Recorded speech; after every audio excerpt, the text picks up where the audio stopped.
अमरीका ने सलामती कौंसिल का हंगामी इजलास बुलाने की मुखालफत कर दी।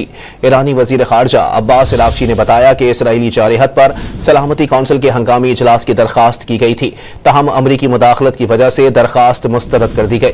ईरान ने जौहरी तंसीबात पर इसराइली हमलों पर आलमी एटमी तवानाई एजेंसी का इजलास बुलाने की भी दरखास्त की है। अब्बास अरागची का कहना था कि आलमी एटमी एजेंसी की निगरानी चलने वाली तंसीबात पर हमलों के बावजूद ऐसे बयानात दिए गए जो हमलों को जवाब फराहम करने के मुतरादिफ थे। अमरीका ने सलामती कौंसिल का हंगामी इजलास बुलाने की मुखालफत कर दी।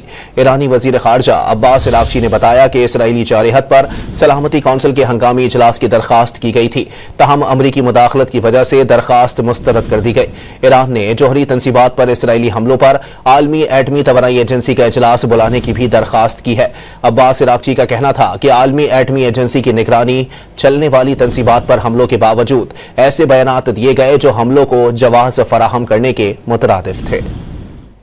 अमरीका ने सलामती कौंसिल का हंगामी इजलास बुलाने की मुखालफत कर दी। ईरानी वजीर खारजा अब्बास अरागची ने बताया कि इसराइली चारहद पर सलामती कौंसिल के हंगामी इजलास की दरखास्त की गई थी, तहम अमरीकी मुदाखलत की वजह से दरखास्त मुस्तरद कर दी गई। ईरान ने जौहरी तंसीबात पर इसराइली हमलों पर आलमी एटमी तवानाई एजेंसी का इजलास बुलाने की भी दरखास्त की है। अब्बास अरागची का कहना था कि आलमी एटमी एजेंसी की निगरानी चलने वाली तंसीबात पर हमलों के बावजूद ऐसे बयानात दिए गए जो हमलों को जवाब फराहम करने के मुतरादिफ थे। अमरीका ने सलामती कौंसिल का हंगामी इजलास बुलाने की मुखालफत कर दी। ईरानी वजीर खारजा अब्बास अरागची ने बताया कि इसराइली चारहद पर सलामती कौंसिल के हंगामी इजलास की दरखास्त की गई थी, तहम अमरीकी मुदाखलत की वजह से दरखास्त मुस्तरद कर दी गई। ईरान ने जौहरी तंसीबात पर इसराइली हमलों पर आलमी एटमी तवानाई एजेंसी का इजलास बुलाने की भी दरखास्त की है।